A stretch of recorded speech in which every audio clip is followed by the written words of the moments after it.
This presentation is brought to you by Arizona State University's Julianne Wrigley Global Institute of Sustainability and a generous investment by Julianne Wrigley.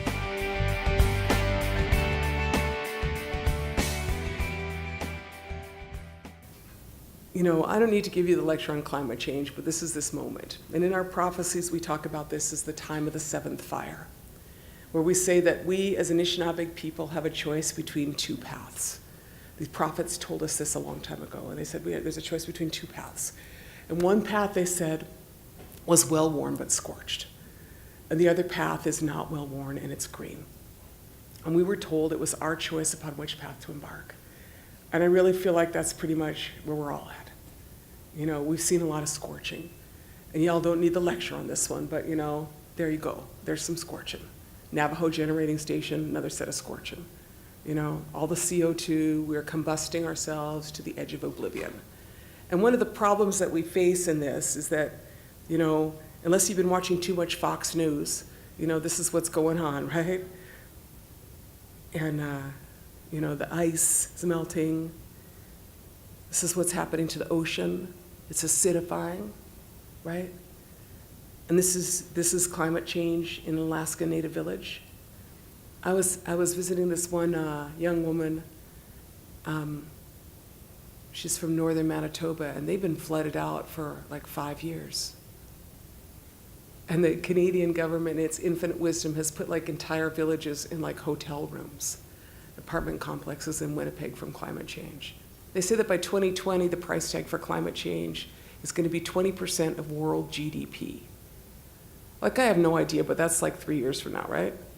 And what I'm saying is like it's pretty damn expensive already. You know, when we start quantifying it. So I don't know who's supposed to pay that. You know, I got an idea who should be paying for it. You know, Exxon, Enbridge. That's who should be paying for that, right? This is what your ocean looks like on acid. So kind of this is, you know, where we're at. And I just have to talk about this for a minute. It's like I've lived my entire life in the fossil fuels era. I've had a blast.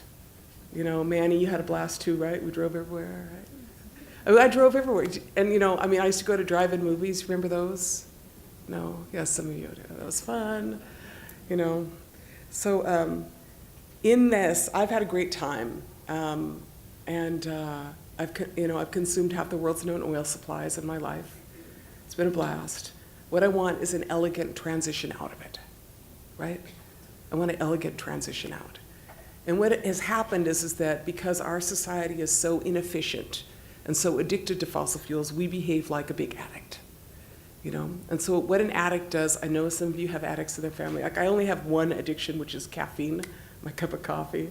You know, I really like it, you know, and I'm gonna stick with it. But, you know, like, addicts are kind of a drag. You know, they rationalize things, right? It's like never their fault. Did you ever notice this?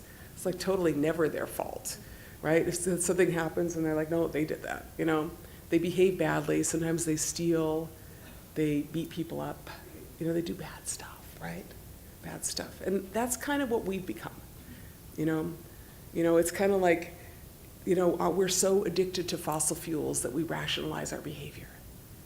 You know, we end up invading countries for fossil fuels. We bust up the bedrock of Mother Earth for fossil fuels. We, you know, have this like fantasy of some kind of a green transition through natural gas that's fracked. I mean, that is like not it, you know? And then they come up with all these other fantasies. I like the carbon sequestration ferry plan. You know, the carbon, you know, we're gonna take it and like put it under the ocean or up in space. You have been watching these things, right? Billions of dollars being spent on the carbon sequestration plan. And I believe that this carbon sequestration ferry lives next to the nuclear waste ferry. Like there is no, it's not, you don't get to do that. You gotta not make the mess, you know? So like this is this moment that we're in, and in it, what happens is that, you know, it's kind of like being a junkie and then letting the drug dealers write your laws. That's what we got. You know, that's what we got in North Dakota. And I know you got it down here. I mean, there's this great thing in North Dakota they just passed called technically enhanced naturally occurring radioactive materials. technically enhanced, naturally occurring radioactive materials. And that sounds like positive, right? Technically enhanced. What it is fracking waste. And they just allow, they increase the recommended daily, or they increase the allowance from 5 picocuries per liter to 50 picocuries per liter that you could put in certain landfills. You know, I went to the first hearing and I said, are you guys high? You know, at no point did the recommended daily allowance of radiation increase, right? But that's what happens when you're an addict. You rationalize your industry, you make up for them, you increase the background levels for all your studies, right? That's what's going on. We got to quit. So how I know things are going to change is a couple things. So we're going to keep working on it.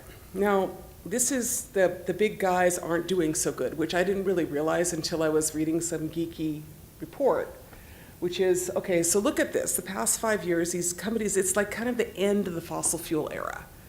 And how I know it's the end is stuff like this. So in 2011, as you see, these guys, the big three, Exxon, Chevron, and ConocoPhillips, made $80.4 billion in net income, right? And then look at this, 2016, $3.7 billion in net income, right? Oh no, the Koch brothers, I guess they just bought you guys a new building or something. They're on this list too, someplace. Sorry. But, you know, so these guys are they're not doing so good. So if you went, like, you know, ExxonMobil went from about 40 billion in net income down to about 2.8 billion in net income. If you lost that much of your company's assets over 5 years, you probably couldn't get a job anywhere, right? Probably couldn't get a job anywhere, except if you go to work for the smartest guy in the world, and that would be Donald Trump. And that's what Rex Tillerson, the former CEO of Exxon, just did, and he's our new Secretary of State, right? But my point in this is that he wouldn't even make it on The Apprentice like that, right? But he gets to go work for us. He's our big guy now, right? So this is, you know, what it looks like. This is where we're going, though. This is what we all needed to be living in North Dakota. This is like the foundation for a man-dan Earthwatch. And how I know that the fossil fuel era is ending is a few things. I mean, first of all, things are not going well for these guys. Second of all, if you look up at the Shell just jumped out of the, Shell just left the tar sands, closed up a really big project up there. I think, see how much it was, a huge project that they just closed up, and the Shell pulled out $8.5 billion. They just moved out. The divestment movement, now according to the UN Secretary General, the divestment movement is up at $3 trillion, something like that, divesting out of fossil fuels. And these guys with their really brilliant plans, you see all those pipelines that Donald Trump just approved, kind of the willy-nilly approving of pipelines, right? He approved Keystone, right? He wants that one all back. And then in Canada, they approved 3 pipelines. They didn't approve the Gateway pipeline, but they approved Line 3. They approved the Trans Mountain pipeline, which is out of the tar sands, and they approved Energy East. And what I know is that all of the pipelines they approved out of Canada exceed the amount of oil that they're producing. And the projections for additional production in the tar sands are increasingly lower each year as climate change regulation moves in and divestment moves. And so you could be the guy who thinks you're the most powerful guy in the world, but you can't actually make oil for your pipelines. It's not there. And so it's really important as we move ahead, into divestment, to keep pushing ahead with that, because they may have taken control of the political system, but he does not control the whole economic system. And so as I look at what that looks like, in North Dakota, not only does justice look like the 750 water protectors get justice, but if you took the $3.9 billion that was spent on the Dakota Access Pipeline and spent it on cool stuff, you could have bought 62,000 PV panels, or 5 kilowatt PV units for houses, 62,000 of them.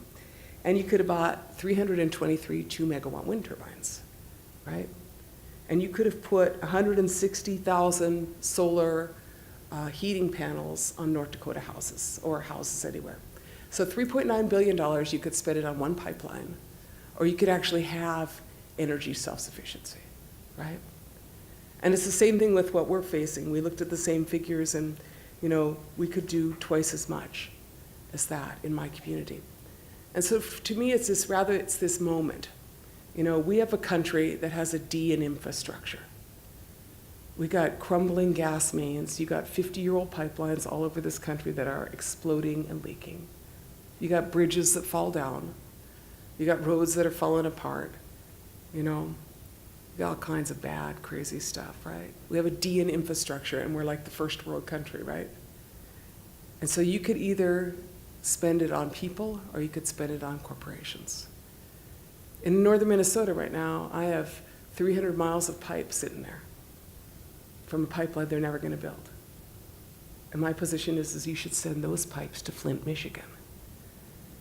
Because that's who needs pipes. We don't need those pipes, So this is not a jobs versus the environment thing.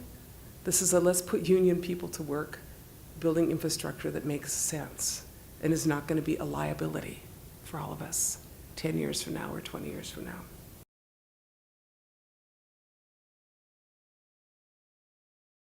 This presentation is brought to you by Arizona State University's Julianne Wrigley Global Institute of Sustainability for educational and non-commercial use only.